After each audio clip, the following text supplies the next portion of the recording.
It's Friday. It is, Yes. and it's cold. It's pretty chilly, and we may have already hit the high for the day.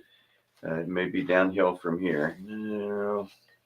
So it was 27 when I left the house. I think it's supposed to be getting up to 32. Oh, okay. Okay. So got a little bit of wiggle room there. Let's see here. Let's see what Weather Underground says. I'm covering up. Jim's on. Good morning, All right. Jim. 28 is what I've got. So you're right. It's on its way up. The high today, 32. Supposed to get down to 18. Yeah. So in honor of what may be the coldest Saturday so far this year, we're going to put up Christmas lights tomorrow. All right. Yeah. I bet it won't take us long. What do you think? I don't know. You'll have to tell me. Yeah.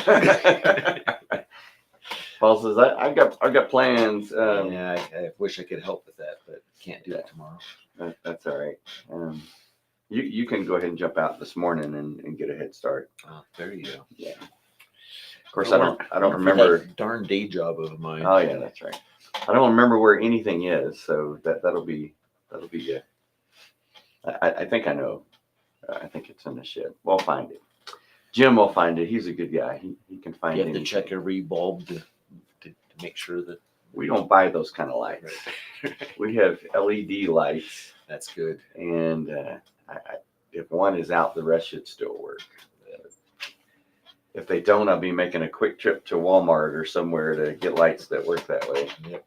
Because those drive me crazy. Oh yeah. Yeah, you don't want so fashion ones. So I heard something since we're talking about Christmas lights. So we'll go ahead and chase the squirrel down and shoot it. Okay. So I heard something that makes sense. So I don't know if you've ever had this happen to you. The lights are working. You take them down, you put them in a box, you put them away. Then you get them and you plug them in. They don't work. That has happened. And or only part of them work.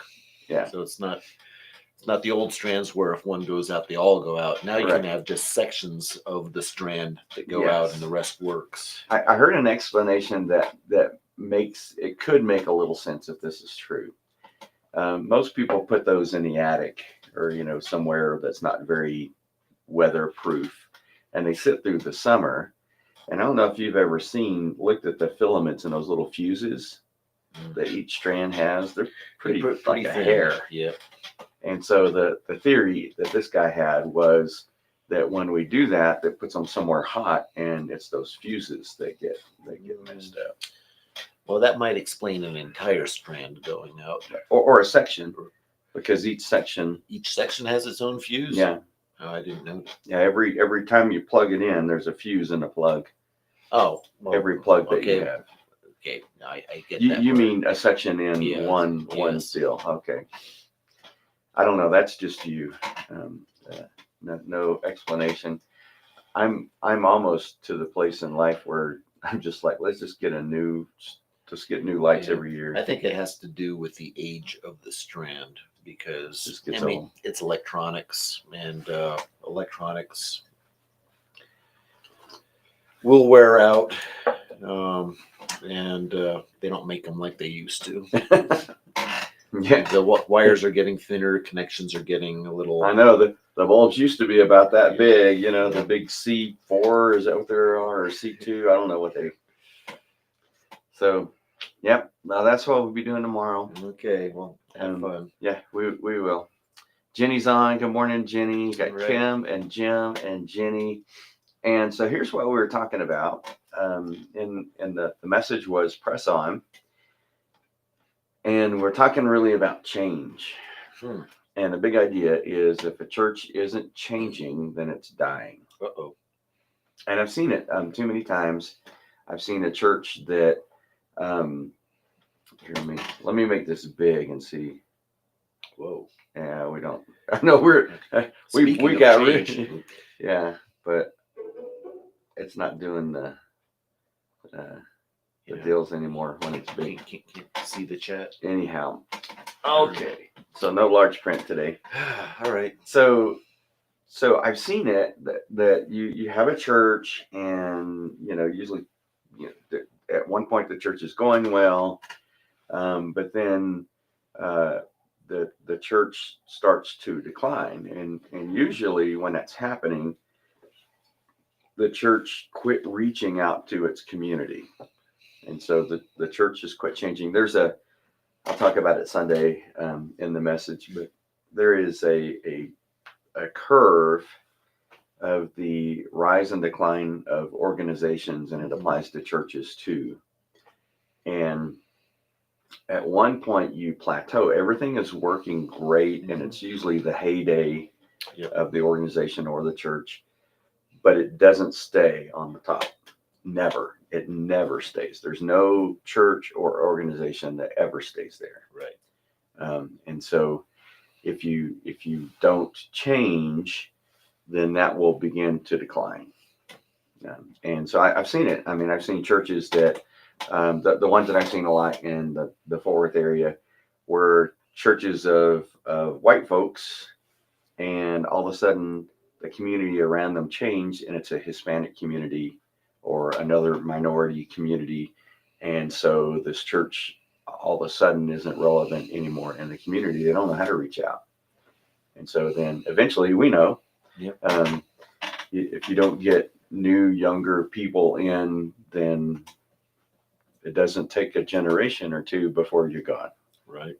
So anyway, so that's a big idea. I talked about, Jim and I flesh this out pretty good on Wednesday. Keep the message, so we don't change the gospel. We stick with the Bible. Yeah. So change is good, but don't be changing land. That's one thing we don't change. Right. Yes, that's off the table. Although, unfortunately, we've seen denominations even that have gone that way. Yep. But we keep the message, but we have to change our methods. And then you have to catch the wave, and catch the wave to me is you have to take advantage of the opportunity that you have, and that's kind of where churches get in trouble with that curve. It's working. They'll find something that works, that's reaching the community, those methods, but they stick with them. And so I don't know. Have you ever done any surfing? Surfing, Mm-hmm. body surfing. Yeah, I've done it too. That's what was my example on Sunday. Yeah. At South Padre Island. Yeah. Did some windsurfing too. Okay. Yeah. So body surfing, I guess, which is much like surfing on a board. You catch the wave, you ride the wave in. What happens at the end of the wave? It's gone eventually. And you just end up on the beach. That's right. And if you just sit there, what happens? The tide will pull you back out, probably. Not where I was. You just end up on the beach. You're just there. I mean, eventually the tide will come in, then but you can't just ride. You can't catch a wave and just ride it in and think that's going to keep going. It doesn't. No. You have to catch the next wave too. Yeah. And so that's what I'm talking about there is you have to catch the wave. You have to, there's no method, particularly like when we were talking about churches, organizations like that. There's no method that is going to work forever. Mm-hmm. What was the first cell phone you had?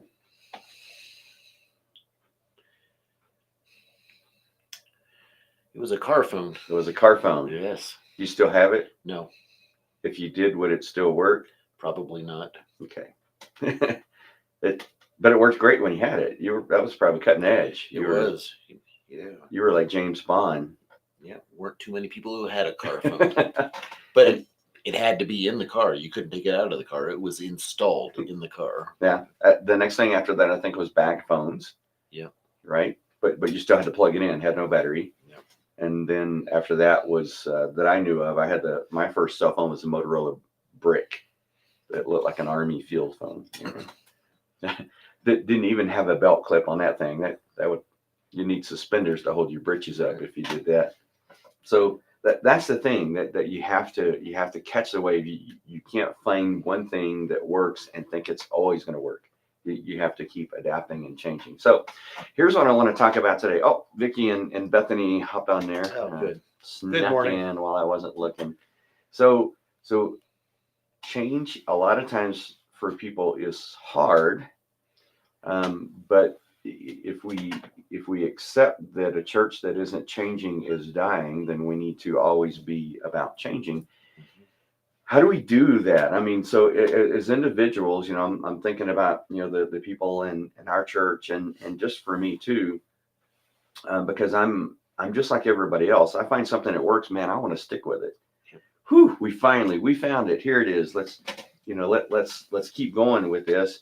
And then if I'm not careful, we've done that method 5 years too long, long after it quit working. How do we embrace change? How do we, what can we do in our lives that can help us to be ready to embrace change? Jim and I couldn't figure it out, so we thought we'd ask you. Oh, Dennis is on. Good morning, Dennis. Hey, Dennis. Dennis probably knows. Yeah, so while they're thinking about it, I'll throw in my 2 cents. If you accept that change is inevitable, Mm-hmm. I think somebody once said that the only constant is change. that may be true. But if you accept that change is inevitable, then you should be looking for those changes and projecting that change, anticipating it. Mhm. And if you're doing that, you have more of an opportunity to be proactively thinking about it instead of being in a reactionary mode, which often doesn't work. Yeah. Yes. In fact, unfortunately, a lot of the changes that we have to take on, or embrace, or accept, or go with are forced upon us. They're external, so Yeah. you need to be looking out there to see what's coming. Yeah. In fact, this morning, I got here a little bit early. So Kim's got an idea. This morning I got here early and I go to my computer, which is a Mac. I've gone to all Mac stuff. And so there's an update. Yep. And I wish they would just do it and not tell me. I just kind of figure it out, but I have to say yes, on there, and then let it restart. And then I look on my phone. My phone has an update. And so had to do the updates on my phone. Can I say no? Yes, I can. I can say no, no, no, no, no. We tried that on the computer downstairs, and it kept wanting to update to Windows 11. And I said no, no, no, no, no, no. And then one time you turn it on, and it says welcome to Windows 11. So you can try to put some of those off. Yeah, I think eventually they'll just say, "All right, time's up. You're doing it Yeah. now." To me, those are the harder ones, Yeah. the changes that other people make and we just have to adapt with. And those, I think those are most of the changes that we have to do. So, but if we're looking for that, if we're anticipating, I just know that's going to happen, and then don't put it off. Just go ahead and embrace it. So try to anticipate. Tim says to keep an open mind, open heart. Wow. Now see, that's wisdom. It's just stuff in the world. Yeah. In fact, we would call these things temporal things. There's nothing in this world that's going to last, is there? Yeah. Yeah. So when you're looking at change, if there's a change you don't like, just wait a little longer. It'll change again. We used to say that in Texas. If you didn't like the weather, wait 10 minutes. I won't say that about Cloudcroft. You can say that a lot of places. So that, I think that's a great way to kind of change our way of thinking. It's stuff in the world, and the stuff in the world is going to change. I mean, it's just going to, and so we just know that, and we just go with it. The worst thing you can do with a house is just leave it empty, and you would think if you left a house empty, then nothing would change. It deteriorates. That's right. But yeah, we call that entropy. Unfortunately, that happens a little bit with our bodies over time. So, to just realize that in stuff in the world is going to change. I mean, it's temporal, it's fleeting. And so everything that we deal with in the world is going to change. God does not, however. Right. So when you said change is the only constant, I would say that maybe God is the constant. No, well, there you go. So Jim says frequency of changes may lessen. I think he means may lessen. He's probably texting here. Who knows? Yeah. And that's actually so. Jim's hitting on the first, digging into the first one that I thought of that can help us get into just the kind of attitude or kind of lifestyle that we embrace change. And so the first one that I put down was technology. Yep. So if we, and man, I know this is hard, and when people get to a certain age, I kind of give them a little bit of a pass here. But the first thing I think that we can do to be able to embrace change better is to go ahead and embrace technology. Okay. Yeah. And if you embrace technology, then you are going to be in constant change. I mean, whether you use Windows products, so Microsoft Office, or whether you use Mac products, it doesn't matter. In both, if you are using technology, that is constantly changing. Yep. And so I'm not one that is an advocate of the latest, greatest everything. I got a MacBook in 2020 when they first came out with the M1 chip. So it's Apple's proprietary processor. Okay. And they already now have the M3. They're just now coming out with the M3. I mean, it hasn't been that long ago. Almost every year, it seems they've come out with a new chip that's faster and has more stuff. Jim has the M2 chip in his Apple. So this is just technology stuff, and not everybody I know is as geeky as I am with this kind of stuff. But you go back with computers like I do for a while. You remember when they first came out with a dual core processor? Oh yeah. So for those of you who aren't as geeky as I am, you had your processor, and that's always what you would use. It's called a CPU, Central Processing Unit, and you have your processor, and then they came out with two processors that would work in tandem with one another. So basically, twice the computing power. Yep. Then, if you remember, like I do, it was a big deal when they came out with a quad processor. Yep. 4 processors. Yeah. Holy cow! 4 processors that work in tandem with one another, share the load, and I don't know if you guys realize most of what computers do is computation kind of stuff, and so share the load for that.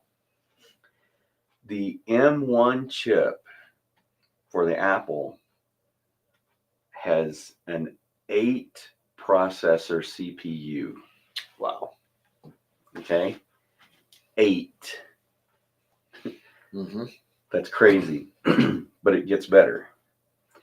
It also has an 8 processor graphics processing Oh wow. units. Separate. It has, right. So instead of like your graphics card, most graphics card has one. Now they're coming out with dual and quad graphics cards, processors. So you've got 8 processors just processing your graphics, which means that those 8 processing units that you have don't have to worry about graphics, which if you nowadays graphics is like 99% of the computer, Right. and so so they work together. They call it a 16 processor neural net. That's the M1 chip. Jim's chip has 10. It's a 10 processor CPU. Wow. And an 8 processor GPU. That's the M2. What's the M3? I haven't looked yet because I don't want to get computer envy going here, So the point is, if we want to help do that, one of the first things we can do, because man, I got to tell you, um, you know as well as I, and it was already progressing so fast it was hard to keep up with. But one of the things that happened with COVID and everyone pushed online is all of that technology just skyrocketed. Yep.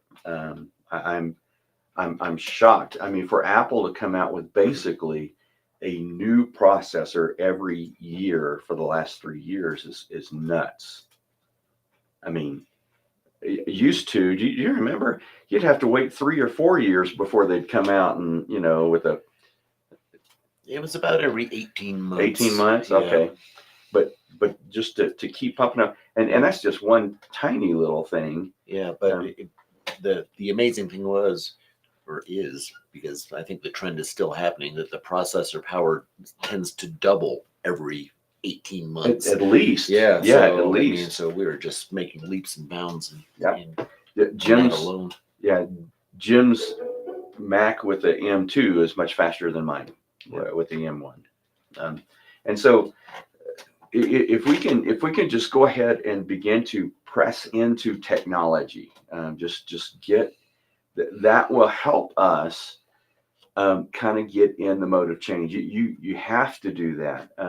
One of the examples that I used was back in the day, you had to have a floppy disk and you get the floppy disk and you put that in and you go to the new version of Microsoft Word or whatever it was. Nowadays, it's not that way. Nowadays, it just most people use, if you use an Office, it's Office 365, which pushes updates just like everything else. Mm-hmm. So there's no significant change. And Jim hit on this earlier. The more small, if you can get used to making all those small incremental changes, that's much easier than The big swoop. when you wait 3 years and then update your software. Yeah. And then everything is totally different. You have to learn a whole new system. So technology helps us to do that. Technology helps us to stay in a constant mode of change because you just have to. Unfortunately, we've had to do that with a men's Bible study, right? Yes. We finally hit something that works, and then we finally found what I thought was the perfect solution with a Facebook portal on top of the TV, and you just log into Facebook, and man, that was awesome. And then they changed it. Quit supporting that, yeah. And so we've had to adapt. But if you're pressing into technology, then and you do those small incremental changes, that's a whole lot easier than big change. Now I got to look at my other things that I wrote down. I knew I had to write them down, otherwise I would forget. Okay. So technology, press into technology. And I know part of that's a little bit easier for me because I'm just a geeky kind of guy. I like technology. But even if you don't press into technology, Jim says one in here, one thing that helps us is when you have success from change.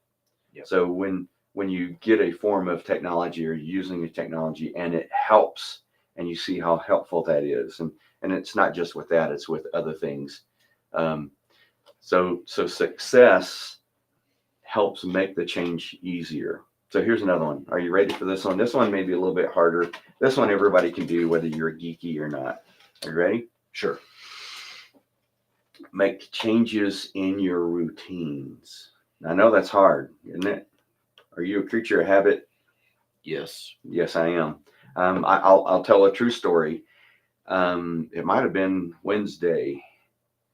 I realized halfway through the day as I had my jacket on and I moved around or something, I got a whiff and I thought, what? No, I forgot to put my deodorant on because I some small thing happened in my routine and I skipped over that part of my routine because I don't think about it. That's just routine. So I had to run home and put deodorant on because Wednesdays don't end until after 8 for me. And we're all very thankful for that. Yes, you are. Yes. So I'm a creature of habit. I'm a creature of routine. But if we get in the habit of making changes to our routine, that helps us to Right. embrace change. So, being a creature of habit myself, I definitely have a routine. But I tell you what, if you were able to look back 10 years, 20 years, 30 years, I've always had a routine, but the routine has changed. Yes, yes, Right. and that's So you have to adapt your routine even to external changes or whatever's going on around you. and so that's what I'm talking about. If we get into the habit of routinely changing our routine, of periodically changing our routine, that helps us to learn to embrace change. If I did that in my morning get ready routine, maybe I wouldn't have mornings where I forgot my deodorant. I even I had it here, but then I took it away and used it. At one point, I had a toothbrush, toothpaste, and deodorant here in case something happened at home and I got my routine interrupted and forgot one of those. Yeah. Man. Yeah. That's So good to plan. so make changes in your routine. And here's what's hard about that is we usually only make changes in our routine when we have to. Yes. Your routine has changed over the years. I'm assuming that that's because circumstances changed and you were reacting to the circumstances. Generally, right. Yeah. And I'd say, well, to get back to what Jim was talking about, success through change, sometimes you find that the change was good. Yeah. Even though you might have fought it. Yeah, that's right. Just to really simplify it, you put deodorant on every day. You probably have your favorite deodorant. And you use the same deodorant every time, and then they discontinue it. It's Right. like, oh, now I got to find a new deodorant. So you'll gripe about it for a little bit. I don't know why I'm even getting this new stuff. And then you find out it's actually better. You like it more than the other. I have a criteria that I use, and prices factored in. Of course. And so I'll switch between 2 or 3 different brands. Yeah, there you go. Yeah, but you're right. Sometimes change is a good thing. Yeah, when we're forced to, we usually don't want to change. Here's the hard part about just making changes to your routine when you don't have to, is it's working. Yeah. Why would I change my routine? This works. Right. So we often hear, if it ain't broke, don't fix it. That causes stagnation or a dying organization, perhaps. So maybe we should really say, hey, if it ain't broke, fix it. So, I mean, if it's working, you need to be looking forward because something's eventually going to break or something's going to change. You need to be looking forward to anticipate those changes and take care of it. Well, here's what I started thinking about when you said if it ain't broke. It seems to me these days the motto ought to be, if it ain't broke, it's about to be. Yeah, there you go. Right. So and that's another thing too. I mean, we know with vehicles, it's better to do the routine maintenance on the vehicles instead of waiting for it to break. One of the hardest ones, and it's different with each vehicle maybe, but one of the hardest ones is the timing belt, because that could actually last the entire time you have your car. You might never have to change that. Yep. But in some cars, if your timing belt breaks, it'll ruin your engine. Yeah. Yeah, everything stops. Yeah, I mean, not just that it stops, but the tolerances in the engine are so small that basically you have to rebuild your engine or buy a new one. And so those are the hard ones. The hard changes are the changes to make when things are working already for us. You know? Yeah. So it's in the spirit of continual improvement that you should be anticipating changes and leaning forward to embrace change. Going back to the if it ain't broke, don't fix it. We need to learn to replace some things before they break. right? Yep. If you're driving to California in your CRV Hmm. and your timing belt goes, would that put a little kink in your plans? Probably. Yeah. Yeah, especially if it runs your engine. Yes. Um, you could go ahead and make it to California and just come back with an electric car. Is what you could. Well, it'd take a few more weeks to get home, but but that's the mindset that I want us to get into as a church. Is yes, I know it's working, but let's replace things before they break. You know what I mean? Yep. Let's fix things before they break. And so, in a church, particularly when we're thinking about programs and the things that we do, you're talking about beneficial changes, and Jim was mentioning that success really kind of fuels that. There was a time when all of our Wednesday programs were at night. So they all started like at 6 o'clock at night. Children's was one of those. We had at one point, just by necessity, we had to switch that to right after school. Best thing ever happened to our children's program. Yep. I mean, we probably 4 times as many as we had on Wednesday night at 6. On Wednesday night at 6, the only kids we had were the kids whose parents came.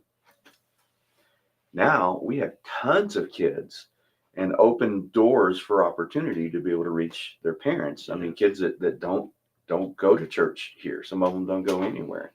So, but one of the things that I want us to start to think about is to fix it before it breaks. That chart, was I talking in here about that chart? Yes.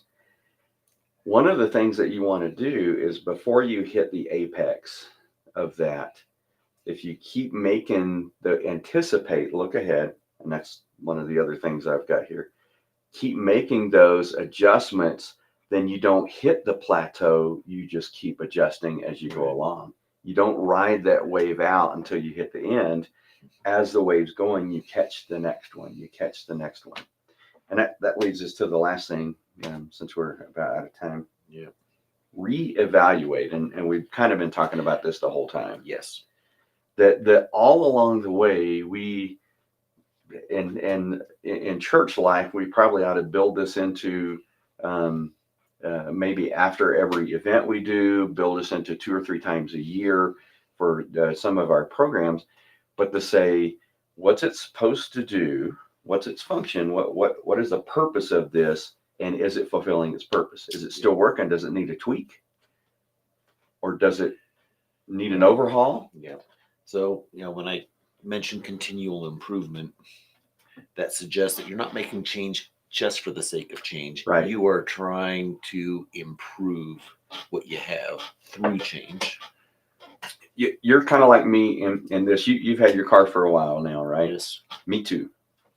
Well, actually, I just got the one from Jim a little while ago, but I tend to have cars until they die, or they're about to. So I give them away to somebody who needs a car just for a little bit. At some point, so sometimes there might be something with your car, and you might just have to take it in and get it fixed, get the oil changed, do the maintenance kind of stuff. But there's gonna be a time that you're gonna look at what's happening with your car, and you're gonna say, I just need to get another car. Now, I don't say new because I don't do new. Yep. I did one time and it killed me. Yep.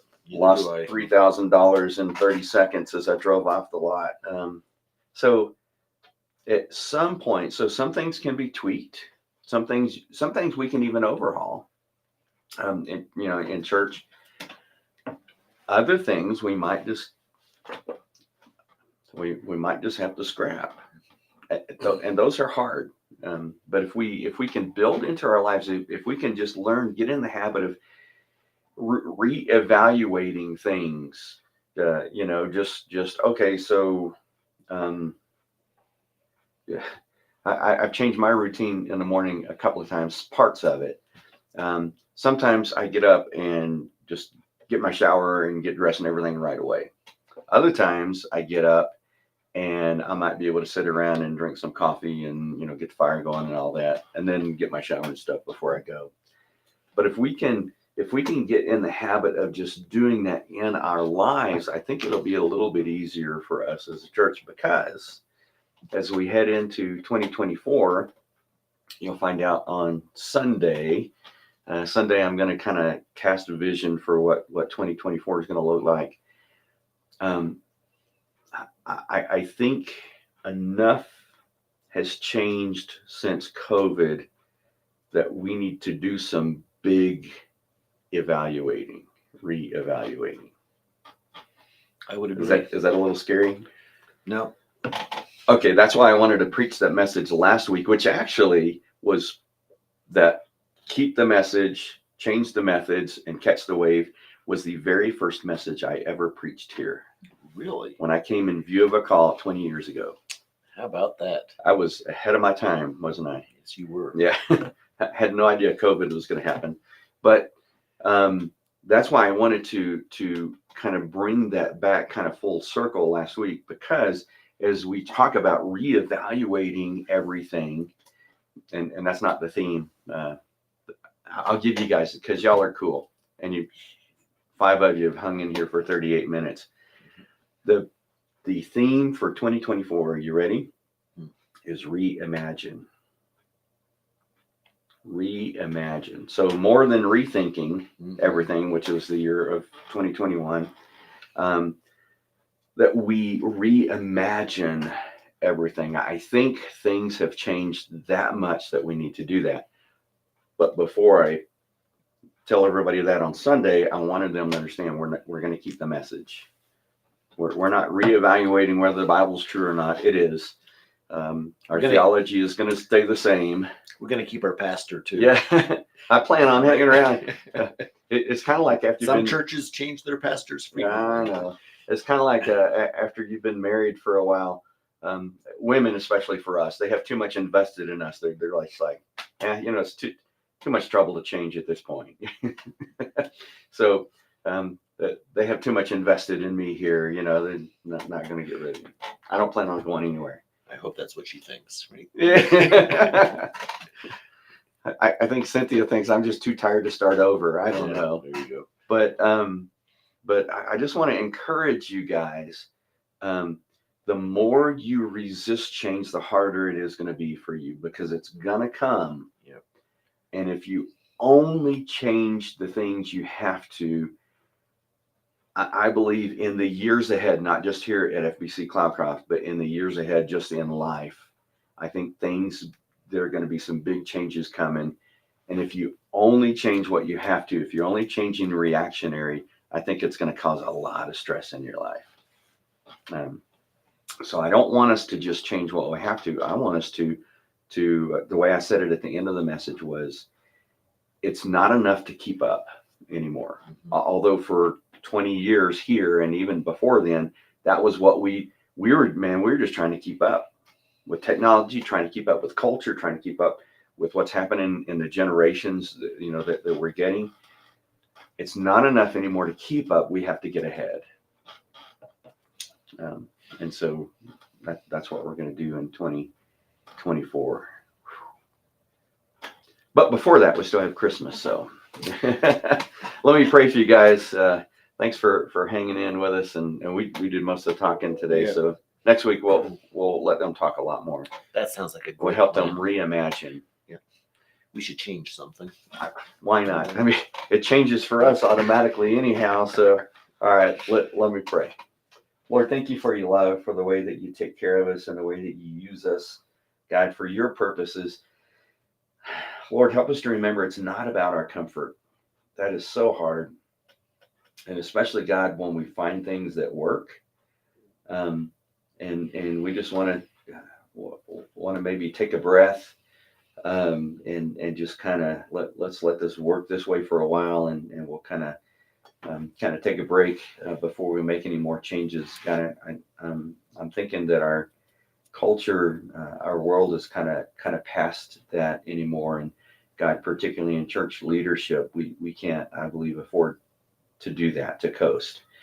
So God, help us to look ahead. as we head into 2024 to not just try to keep up, which has worked for so long, but to actually look ahead and to get ahead.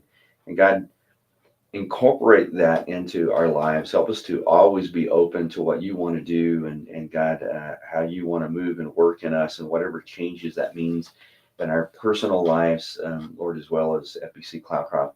Help us just to be open and ready to do that, ready to just jump in, God, wherever you're working, to say the answer is yes. God, you just tell me what it is that you want me to do. And God, we pray that as we do that, you would use us, that you would draw people to faith in Christ, in Jesus' name. Amen. Well, thanks, guys. Well, big change coming weather-wise, so whether you Yeah. like it or not, That's right. yeah, get in. And by the way, my new Black Bear hoodie, I got this, that they didn't even have them out yet. I just heard they had them, and I talked them into grabbing one from the back. So, and it happens to match my Java and Jesus hat. You are very coordinated. Tan, man, I can tan any kind of brown color. I can go with. All right. Love you guys. We will see you on hopefully Sunday and on Monday. Y'all take care. Have a great weekend.